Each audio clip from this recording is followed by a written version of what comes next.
Welcome to the Principal's Perspective. I'm Dr. Adrian Camm. And I'm Teagan Collins. Let's get into today's episode. Hello, Teagan. Back for another episode. We are, indeed. Looking forward to it. As always, we have some great conversations on the podcast, and today we're going to be talking about systems thinking principalship. And it's timely because you've recently returned from New Zealand, where you're attending the AHESA Principals Conference, biannual. Yes, so it's a conference that runs every 2 years, and it's specifically for principals in the independent sector, mainly in Australia, but also across New Zealand and Papua New Guinea and a few other smaller places. So it's a gathering of heads, headmasters, principals, and it's an opportunity across 3 to 4 days for people to learn from each other, to connect, to engage socially and to share stories, which we know is really important. I've been fortunate enough to attend the off-cycle years where executive members and leadership team members are invited to attend and present, and we've done a few presentations together over the past few years. But I'm intrigued, what happens when it's just the principals? A great opportunity to connect with people in a different environment, and that's what I really enjoy. It's a full program, it's a diverse program. They bring in academics, they bring in keynote speakers, but they also ask principals to present and run workshops and do table talks so that there's a sharing of practice, a collegiality, and a really collaborative type of environment. But it's not just the program. There's optional activities, there's fitness activities, there's hosted dinners, there's social events, there's a gala ball, and it's definitely a full 3 or 4 days. I think for our listeners, AHESA stands for the Association of Heads of Independent Schools Australia. And it's a great network. And I'm a member as a principal. And you are also a member, Teagan, as an aspirant principal. I am. And AHESA run the Aspirant Principal program in Victoria, and every branch across Australia runs their own version. And there's an opportunity for us to gather as Australian members, but also as Victorian branch members. And we've also got our Deputy Principal, Miss Ellen Moffat. She's also a part of that network. And I certainly enjoy the time that we gather. So we generally have one afternoon, evening session a term, which is a dinner, so an opportunity for us to get together, but also a keynote speaker, those opportunities to hear from them and their stories. And the sessions may be focused on different areas of school life, business, governance, leadership. But I think it's the network that for me, I get the most out of. We often talk about how it can be lonely at the top, joining with other associate principals, other deputy principals, and sharing the woes of the day or the joys of the day, if you like, but really getting to know each other on that deeper level. But you played us straight back to my question. I was hoping for maybe some frills around the edges or some stories, but maybe we'll get to that once we warm up a little bit. But why don't you share a little bit about systems thinking? How did it originate for you, and why did you land on proposing that as a presentation for AHESA? In schools, everything affects everything else. So we've got this interconnectedness or interrelatedness where decisions ripple through the entire organisation and affect people and the way we do things in different ways. And so I think it's incumbent upon us to, as leaders, as principals, to just take a step back sometimes, and rather than look at things in isolation, look at the system as a whole. And for me, it really came together when I spent some time in Oxford last year at the Sayed Business School. And I was learning from Professor Jonathan Trevor, and he's got a fantastic book called Realign. And whilst his work primarily focuses on corporate and for-profit businesses, I think some of the work that he was explaining and talking about really resonated with me. And so I took that away and deeply reflected on his work, and then combined that with a lot of my reading and studies, with my PhD, and then with the reading that I do in strategy, and looked at how could this idea be applied to schools. And so we look at schools as systems within a broader ecosystem. And so we often talk about our external environment. That's the context within which we operate. So that's society, that's the political environment, that's the economic environment. And oftentimes those things aren't immediately within our locus of control. Whilst the external environment isn't full control, we can influence it. And we might come back to that later. But if we look at our immediate environment, our internal environment, those are the things that are within our control. And so when I presented to the group of principals at AHESA recently in Wellington in New Zealand, we looked at 5 interconnected linkages, which was really around this idea of purpose. What is your school's purpose? And that's moving beyond the traditional notions of mission, vision, and values. What is your purpose? And is it something people can get behind? And do people understand it? And how are you going about communicating it? Then, once you have your purpose in place, what is your strategy to deliver on that purpose? And a strategy is actually a set of choices. It's a set of choices about what you will do and what you won't do. Once you have your purpose and you have your strategy in place that will best fulfill your purpose, you can think about the capabilities to deliver that strategy. And by delivering that strategy, you'll fulfill your purpose. So you can see how this all links together. Once you have a look at the capabilities that you need within your school to deliver on your strategy, you can look at the way your school is designed, your organisational design. And that includes things like, of course, the org chart, but it also looks at systems, structures, processes, ways of doing things. And if you have the design of your school right to support the capabilities that you need to deliver on your strategy, then you'll fulfill your purpose as a school. And then finally, the final linkage in that system that I was speaking about with principals is your management systems.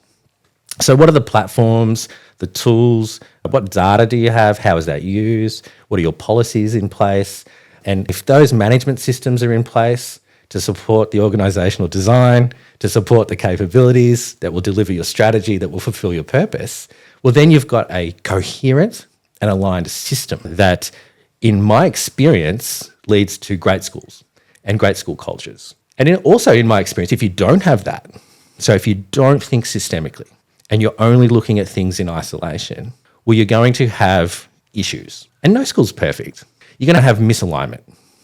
And perhaps we can talk about that in a minute. But in a nutshell, that was the elevator pitch. That was the high-level summary of the talk that I gave recently in New Zealand. And New Zealand's beautiful. Have you been to New Zealand? I have. One of my favourite places, I think. Yeah, well, I'd never been to Wellington. So I'd been to Christchurch before and hadn't been to Wellington. And it was windy. Beautiful, beautiful, but it was windy. And I found out that it's the windiest city in the world. The ovals on the top of our hill might give it a run for its money. Right.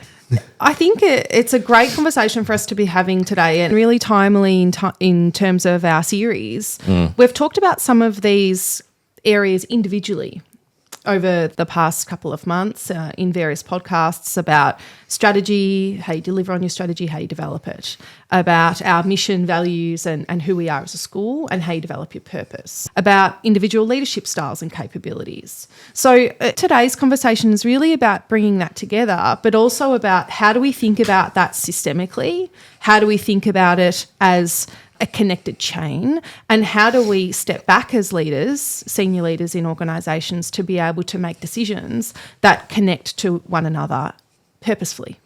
But I just want to pick up on your point about misalignment and how if one cog in the chain breaks down, that can have a really detrimental effect on the ground and cause conflict between faculties, between staff, between different sub-schools perhaps. It could be around not having the commitment to the leadership principles or commitment to decisions. One of our leadership principles is about challenge and commit. So we want the conflict, we want the healthy conflict, but then once we're through that conflict, we need to commit, and we need to commit to the decision internally, but also externally. But when we do have that misalignment, it can cause a range of issues and tensions. But I'm interested in the conversations that came from your presentation with the principals around misalignment. What does it mean and how does it manifest? Misalignment is really noticeable in schools. If you look at the continuum of alignment at one end and misalignment at the other, you've got high trust environments versus low trust environments. And of course, it's not black or white. It's not a dichotomy. It's not a binary position. We know that there's various shades of grey within the middle, of course. But just for the purposes of explaining our thinking, it's really useful. So you've got high trust environments versus low trust environments. In aligned systems within schools where you've got everything working in harmony and in unison, you've got higher retention of staff. When you've got a breakdown in the system in schools, you've got high turnover. If you've got alignment, you've got a shared understanding of the vision and the purpose of the school, and people are united around that. On the opposite end, if you don't have that, There's no clarity, no direction. People feel a little bit lost.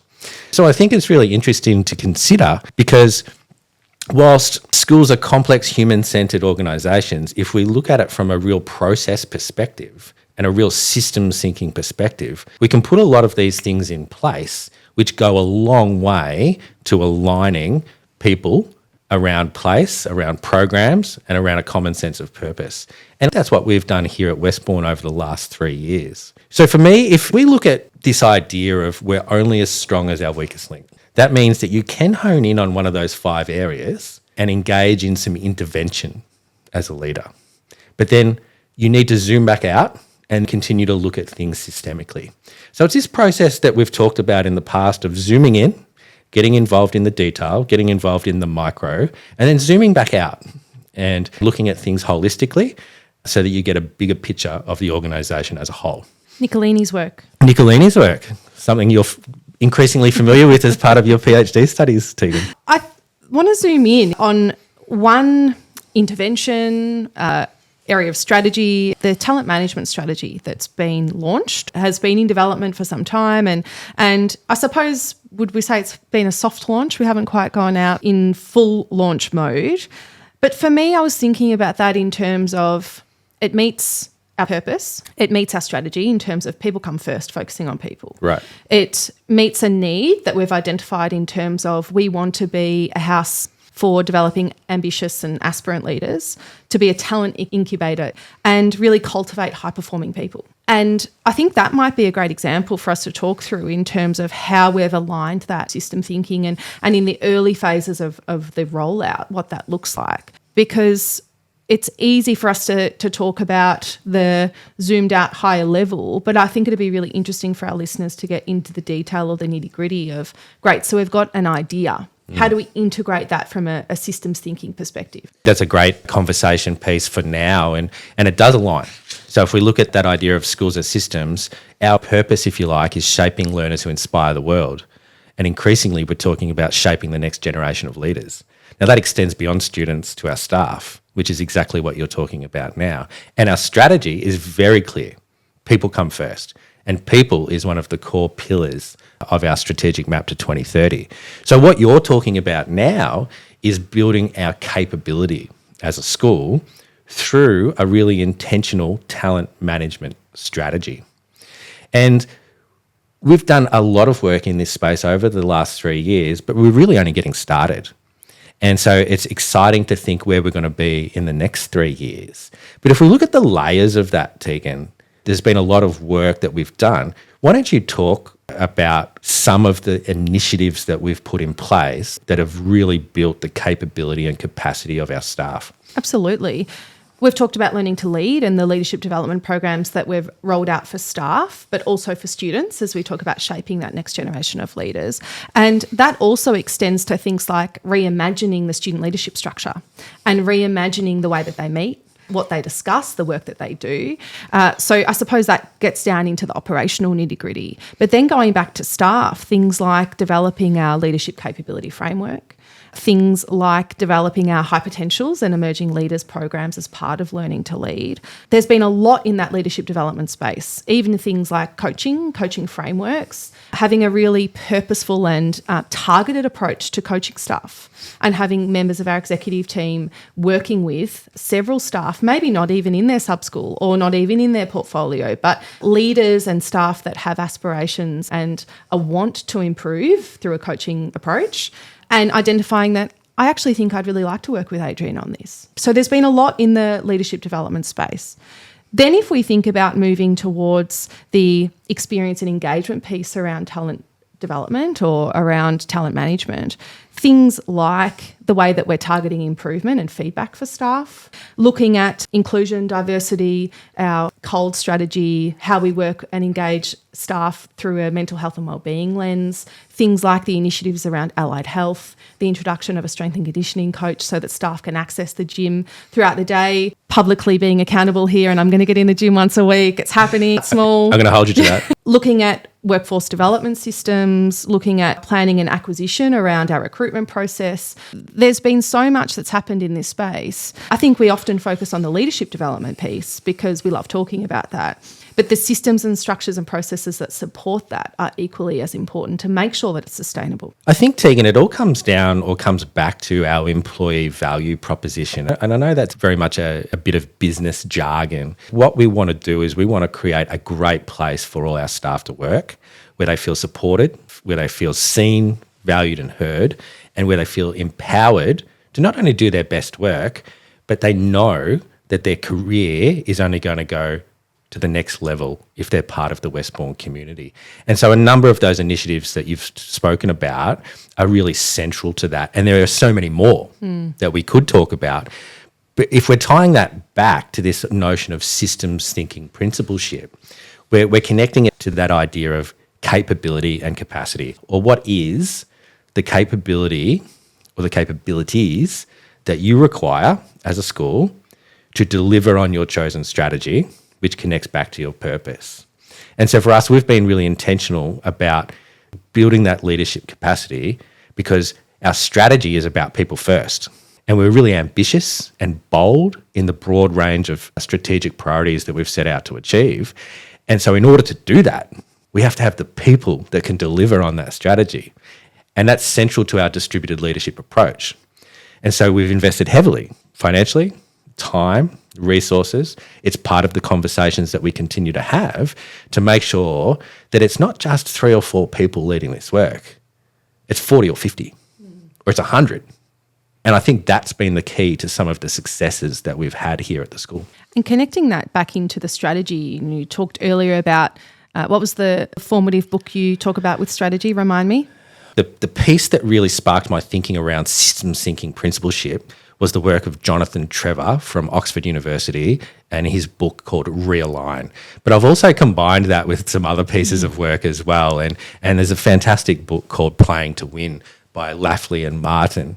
And they have some really interesting notions around strategy and the development of strategy and how that works within a system. Because we talk a lot about what does winning look like. Right. And that's a little bit controversial, right, in a school, because some people might say, well, it's not about winning. And it might not be, but it's a useful way to visualise, to think about strategy, to think about your school, to think about your school's purpose and what you want to do. Because what does winning look like? How do you define winning? I was thinking about it in terms of the talent management strategy and the clear connection that it makes back to people. We made distinctive choices as part of our strategic plan over the next 3 to 5 years and what we'd like to achieve under our people category. So we can tie winning back to the successful delivery of that strategy. And you talked about resources and resource allocation. And of course, that comes back into that systems thinking around budgeting, around finance, around big levers and decision drivers around money as a resource. Because for us, winning looks like delivery on that strategic plan, delving into people, bringing it back to our talent management strategy, which then drives our decisions. That's 100% right. And if we're continuing to talk about capability just for another minute or so, that concept of winning is really interesting to consider because you do only have a finite amount of resources. You don't have unlimited budget. So what choices are you going to make and what capabilities are you looking to develop that will deliver on your strategy that connects back to your purpose? And so people need to be asking questions like, what do we need to be good at to win? Once we define what winning looks like, then we're moving into that idea of, well, what do we need to be good at to win? And can we deliver currently on our chosen strategy? If not, what do we need to develop in order to be able to deliver on that strategy?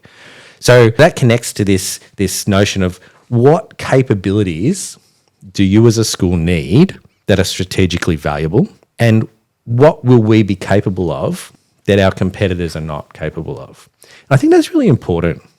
Because schools are the same, so we talk about same but different. Schools are the same fundamentally, but every school is slightly different. So what is your point of difference? What are you going to do that your competitors aren't going to do? What are you good at? And what does winning look like for you? Important questions for leaders and schools to consider as part of this idea of systems thinking. And when you get stuck, I like to think of it through the lens of what are you not going to do? Or what are you leaving behind? Or what are you deliberately choosing not to focus on? That's a really, really important point because there's this tendency for us to want to do everything. And if you do everything, or if you have too many priorities, you don't have any. A little bit of a cliche, but it's true in my experience. If you're focusing on everything, you're focusing on nothing. So what are the 3 or 4 things that you are going to focus on in terms of building capability that is going to really move the needle for you and for your school? Let's be really specific here, right? Let's say there are some schools that every year get the best ATAR results. They're very clear on who they are. They're very clear on their purpose. They're probably very clear on what winning looks like for them. And every year, they're number 1 in the country in terms of their results. Do you want to compete against that? Maybe you do. Maybe you don't. But you need to make a decision. What does winning look like? And it connects back to that idea of making choices, which you've just explained. Another example that I'm thinking about, Teagan, is when you're making choices, yes, around your strategy, but also yes, around the capabilities that you need as a school to deliver on that strategy, you need to be able to look at your context, and that will inform those decisions that you need to make. So, for instance, if you have chosen a strategy, and let's say you've designed a strategy and you've done it really beautifully and you've consulted and it's been collaboratively constructed and it's been a 6-month process and everyone's on board, but your strategy is to become the leader in explicit or direct instruction as a pedagogical teaching and learning approach. But your entire community and the history of your school is built around inquiry and a sense of progressive education. There's an obvious mismatch there. And so how is that going to play out in reality? Now, it could be an example of a turn the ship around moment where you are actually fundamentally changing the trajectory and identity of the school. I love that book. Yeah, absolutely. That's another book that we'll put in the show notes. But it could be the case where people have completely misread the room and misread the context. And all of a sudden, you've got this strategy and you don't have the capability nor the capacity, the confidence, nor the willingness to deliver on that strategy. And so look at things by zooming out and making sure that things are in place as a system. David Marquette, if you're listening, we'd love to have you here at West Vaughan. Come and join us. Keynote, please. For me, just listening to you talk through that example and thinking about it, the young people in our care, they obviously sit behind every strategic decision that we make because they're why we're here. For me, having a really clear image of who that child is or who that student is at each point of school life, and therefore who we want to cultivate. What capabilities are we building within our team, within our colleagues, within our leadership structures, so that they can have the leverage to be able to cultivate and foster that young person. So we talk about creating the next generation of leaders. We talk about young people that are fully formed. We have really clear and distinctive visions of who these people are in our school so that we can connect that back to our strategy, so we can connect it back to our systems thinking, so that it's not just this abstract concept, but that we really know students on the ground, that's why we're here for them, and connecting it back to what's happening in our classrooms, what's happening in our learning environments, so that we can create the next generations of leaders, so that we can deliver on our strategic priorities and our strategic intent.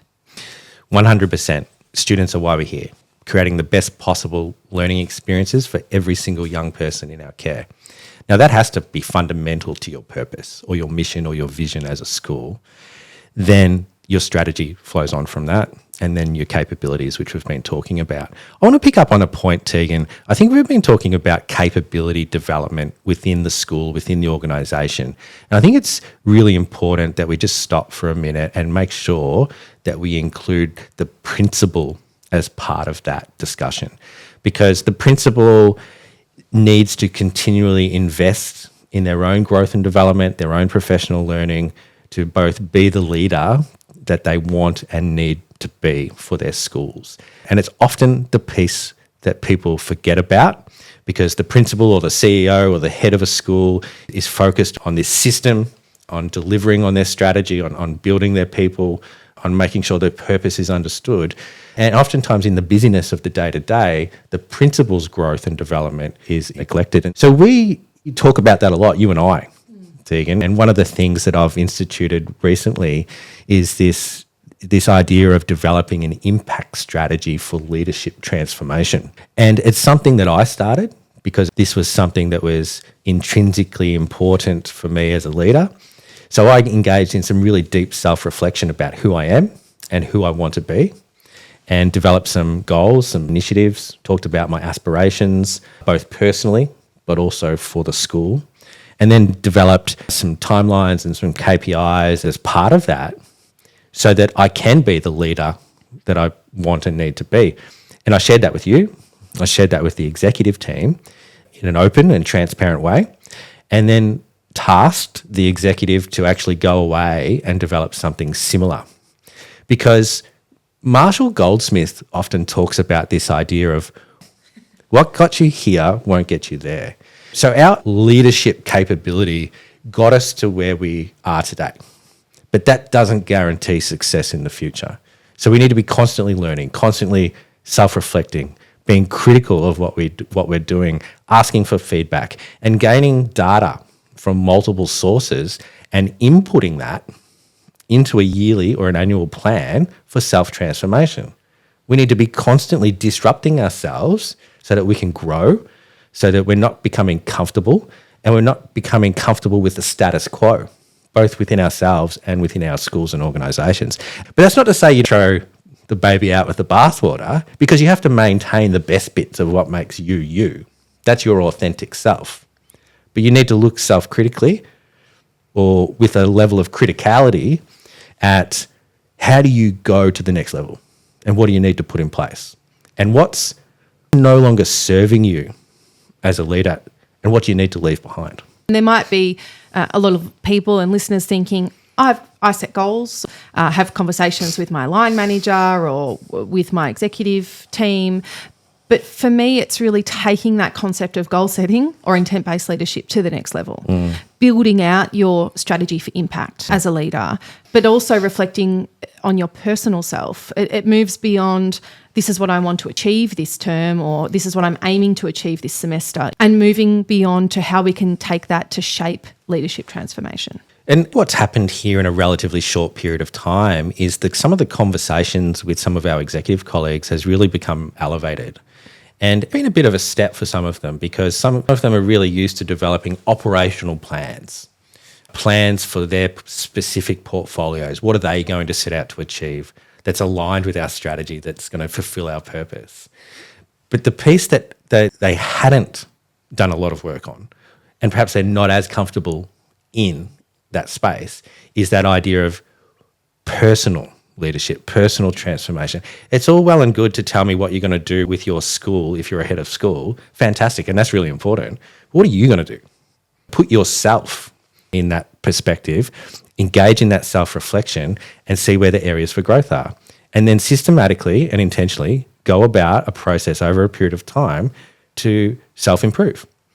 That's how we get to the next level, and that's how we improve our performance. That's how we build high-performing teams. And so when we're talking about capability, we can't forget ourselves and our immediate teams. And I don't want to labour the point, but it does come back to our systems thinking from a purpose and a strategy perspective, attracting and developing leaders and having leaders here that are humble, hungry and smart, that are driven through a lens of continuous improvement, reflective practice and growth. 100%. So Teagan, we've talked about this idea of systems thinking principalship, and we've really spoken about the first three linkages, if you like: school purpose, strategy, and then capability. The next linkage in that system is really the way your school is designed. And Jonathan Trevor from Oxford calls this your organisational architecture. How is your school designed? And the questions that you can start thinking about when you're looking at the design of your school, connected back to that concept of winning, is what makes us good, or how good are we? And how do we design our organisation to support the capabilities that we've really developed and spent a lot of time on that will deliver the strategy that will fulfill the purpose? And so when we talk about organisational design, what are we talking about, Teagan? Because the obvious things like the organisational chart. Do you have the right people in the right positions, the right seats in the right bus, whatever that saying is? And so the organisational chart's really important. The positions on that chart, the people in those roles. But it's about more than that. So when you think about the design of a school, what comes to your mind? I think about a range of things. I think about cycles of recruitment. I think about tenures? Do we have all of our tenure for middle leadership positions coming up together at the right time so that we can get the right people in the right positions? So thinking about those higher level or overarching objectives, but then really breaking them down to think, are the systems on the ground supportive of what we want to do? I think about high quality teaching and learning in our classrooms. Do our young people have access to the technology that they need? So therefore, from a business continuity, from a business capability perspective, and is our IT department delivering what they need to deliver? Do they have the systems set up so that our Wi-Fi is connected and as strong as it should be, so that we have the best laptops and the best access to technology for our young people that they need to be able to engage in the curriculum meaningfully? If I'm a teacher in a classroom, does the architecture around me support what I need to do so that there's no barriers? We talked about that when we were designing our middle school. When a teacher walks into the classroom, how can we make their experience the best that we possibly can? How can we make sure that all of the technology, it's what they need, is in one place so that they walk in, it's all there, it's easy to use, they don't have to think about it. There's no barriers to delivering excellent instruction or excellent inquiry, depending on what the lesson entails. I think about the construction of the timetable, the utilisation of our staff as a resource. Right. Are we maximising that as best as we can? Because that flows on to staff experience. It flows on to student experience. It's all interconnected. I think about a bus tender. I think about what time are they arriving? How are they arriving? Are students getting home at the right times? Because that all has an impact on our community, the way that students experience life at school. So the way that we set up those systems and that systems architecture is critically important when we build it or when we unpack those layers around the experience of our students, the experience of our staff. I think about the barista, making sure that have good coffee. Gotta have good coffee. We're in Melbourne, for goodness sakes. I think about the importance of our marketing team and delivering on, do they have the right programs, the right systems in place to be able to make sure they're delivering high quality events, as an example, so that when a parent walks into an event, they have everything that they need. The QR code works. They have a hard copy of the program if they'd like one. The lighting's looking beautiful. The AV works. And the sound's really quality when the first speaker gets up to command the attention of the room. There's so many decisions that sit behind all of those areas, but those details matter. They do. The details do matter. I'm even thinking about meeting structures, the way decisions are made. Do you still work within a traditional hierarchical model where all decisions need to be funneled through the executive and oftentimes the executive's the bottleneck and that slows down change, it slows down initiative, it decreases energy, it diminishes positivity? Or do you operate in a more decentralized approach where you've got decision-making authority at the appropriate levels of the organisation where committees and people can make decisions that align with your strategy? And then how do you communicate? I even think about the design of our schools in the way that we communicate and what we communicate. Now, if we're talking about meetings, just for a second here at the school, Teagan, one of the things we implemented when we both started was this idea of transparency, radical transparency. And with meeting minutes, oftentimes they were taken by a PA or an administration person, and then they were circulated to committee members, and then they were filed away on someone's computer, never to be seen again, unless they needed to be pulled out for some reason. Ever. Right. And what we said was, well, people want to know what's happening in these committees. People want to know what's being talked about. People want to know what we're focusing on as a team, as a school. And so let's release a version of those minutes from every single meeting across the school, and let's release them publicly. So those who are interested in what we're talking about have access to that information. Now, I'm not naive. Probably 50% of staff don't care, like in terms of the specific details of everything that's been discussed in those meetings. They just want the general overview. But there's probably 25% of staff who are really interested in those details and they want to know. And so now we're providing that information for those people, and it just goes about creating a positive, a transparent workplace culture where we're all pulling in the same direction, we're all talking about the same things, everything's transparent, and the communication is on point. Now, some might see it as over-communicating, but I think from my perspective, over-communicating is better than under-communicating. It lifts the lid, if you like, on the work. It lifts the lid on behind closed doors. And when we're talking about systems thinking principalship, it's just one cog in the system that can have a significant impact because we're only as strong as our weakest link. So if we're making sure that we're communicating really well, and in fact, that's one of our leadership principles, Teagan, we are master communicators. And so we're constantly seeking to become better communicators, spoken, written. We want to communicate with clarity, with brevity, so that we have greater impact. And it comes back to alignment, where we started talking about misalignment, the continuum, if you like, of where we want to move staff to. Alignment is critical so that we can deliver on our purpose. And that brings us to the last linkage in the system. So we've talked about school purpose or enterprise purpose, your chosen strategy that will fulfill your purpose, the capabilities that you need to deliver on your strategy. Now we've just been talking about the design of our school or the organisational architecture. And lastly, the last linkage in that system is management systems.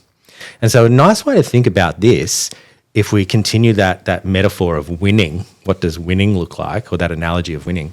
A nice way to think about management systems is what is going to deliver the performance that you need to win?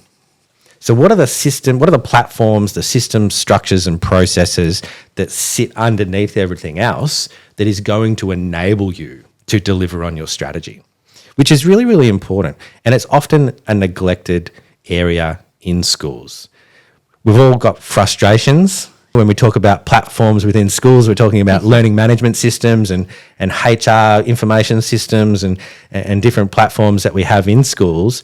Everyone's frustrated. None of those platforms are perfect. But how can you make them more aligned? How can you make them more cohesive? How can you eliminate bureaucracy? How can you make application processes faster? How can you get the right information to the right people at the right time so that they don't have to find it? How do you make the user experience a good one for all your different stakeholder groups? It's really important. And I think that extends to the data. You know, Teagan, that I am not a quantitative data man or a principal. I prefer oftentimes a qualitative data approach. I think that's equally as useful sometimes as quantitative data. But the amount of data in schools is only increasing. So we should never be data-driven, I don't think. But we should be data-informed because having the right data at our fingertips enables us to make better, faster, more informed decisions for the school as a business, but for the people that work in that school and for the students that are learning in that school as well. So it's really important that we don't ignore our data. But have we got the right data? Where does that data sit? How is it visualized? How is it interpreted? And then how do we use that data to create better outcomes for all involved? It's really interesting to consider. Looking at this cog from a systems thinking perspective, you talked about the frustrations. What's your biggest frustration when we talk about this element of systems thinking? What frustrates me when we're talking about systems? Well, listeners will have heard me talk about my frustrations with the external environment. So the frustrations with how teachers and teaching and schools in Australia are positioned by the media in a negative way.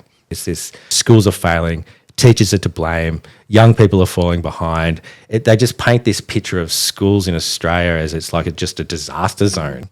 When we know that that's not true. We know that there's fantastic things happening in schools right across the country. And all teachers I know work really, really hard. They work day in, day out, trying to create the most memorable experiences that they can for kids. And yet we're in the midst of this teacher shortage. Gee, I wonder why. Well, it's not a really appealing profession to enter if every time you pick up the newspaper or every time you open your laptop and you're seeing something that paints a negative picture about what's happening in schools across the country. So that really frustrates me. But as I've said in the past, that's incumbent upon schools, it's incumbent upon principals to change that narrative, to tell positive stories about the great things that are happening. And one by one, we can change that story, we can change that narrative, but it's going to take people to really step forward and step out of their comfort zones, because oftentimes we don't like celebrating good news. We don't like putting ourselves out there because we think it might be perceived in a particular way. But we have to, because if we're not telling our story, who is? So that really frustrates me. But if I'm thinking about the internal environment when we're looking at systems thinking principalship, lack of imagination really frustrates me. No creativity. No. Or would you explain that or build on that as black and white thinking? Or this thinking around schools are a box and we've got to operate inside that box and we can't dare think outside of that box because that's how school's done. So that frustration about the box and the lack of imagination, I think it stems from a place of fear and not knowing. Systems thinking principalship provides a mechanism, it provides a way of viewing your school and provides a safety for people to start pushing the edges of that box, to step outside it, to open the lid, to explore things that might not have been done before in their context, to bring in things from different industries and to experiment in the best interests of their community.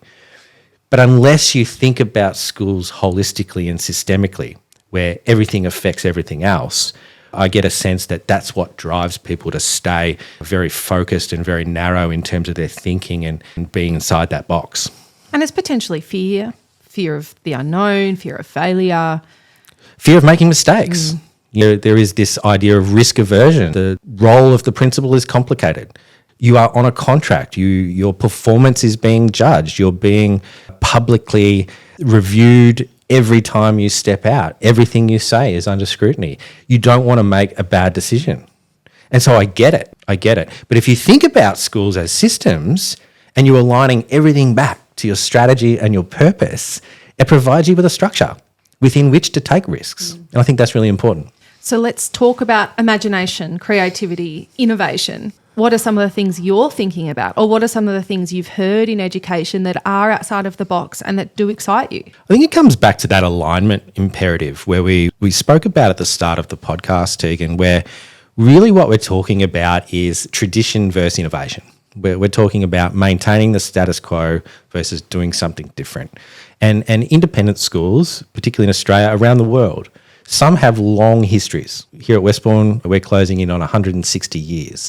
So that means there is a lot of ways of doing things that have developed over a long period of time. There's rituals, there's customs, there's traditions, there's notions, there's mindsets, there's everything that's attached to that long history. But that doesn't mean that you can't look at things with fresh eyes. It doesn't mean that you can't bring in new ideas, and it doesn't mean that you can't critically analyse things that are being done now, irrespective if they've been done for the last 20 years, and not look and see if that's going to still serve us moving forward based on our chosen strategy that's aligned to our purpose.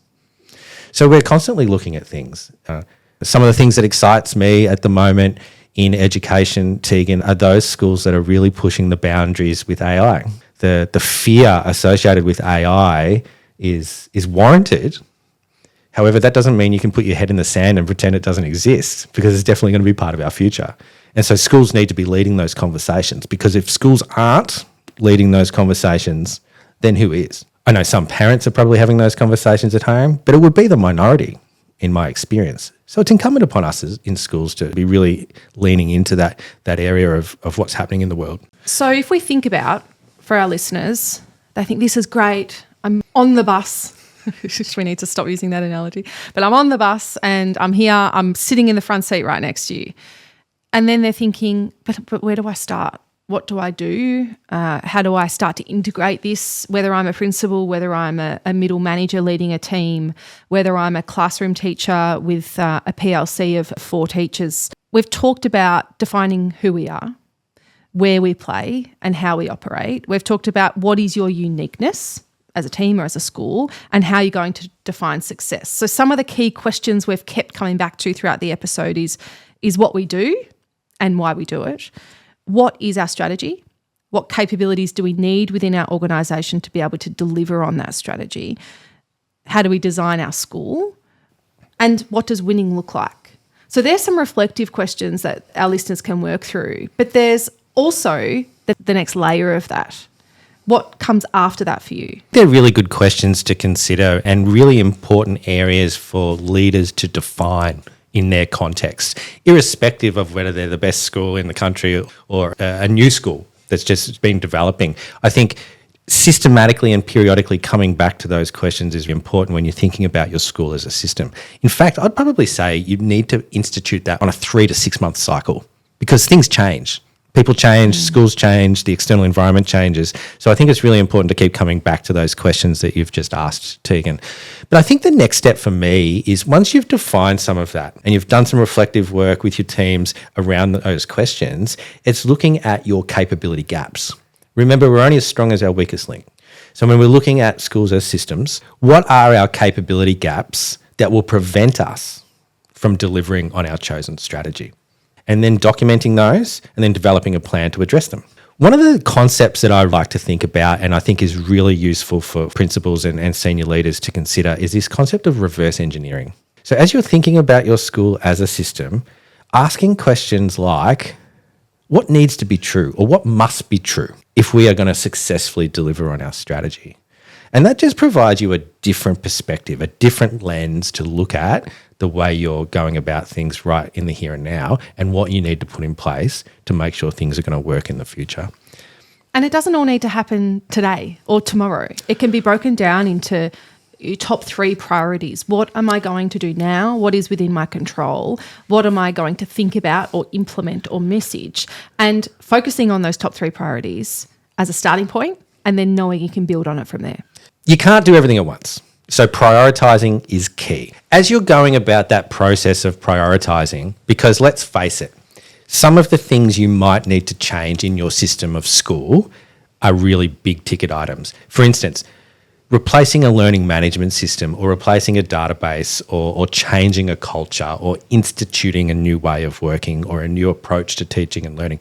They're big change management pieces, Teagan, aren't they? Doesn't happen overnight. Doesn't happen overnight. So you almost have to go through this cost-benefit analysis and be realistic in terms of your short, your mid and your long-term plans as you look at improving your system and getting alignment across your multiple stakeholder groups. And it will depend on your context. It will depend on your context in terms of what you can do and what you need to do and the time frame within which you can do that. And one way of thinking about that is thinking about the degree of urgency for the change and the degree of importance. I love a 2x2 matrix in terms of visualizing these sorts of change management pieces. And so you can imagine the degree of importance on the vertical axis and the degree of urgency on the horizontal axis. And it will depend on where you are as a school and an organisation about what you need to prioritise. And I'll just give one quick example. If you need to engage in some radical change, some radical realignment of your system because there is a crisis in your context, and what I mean by that is it could be you're losing enrolments. And so the viability of your school in the long term is in question.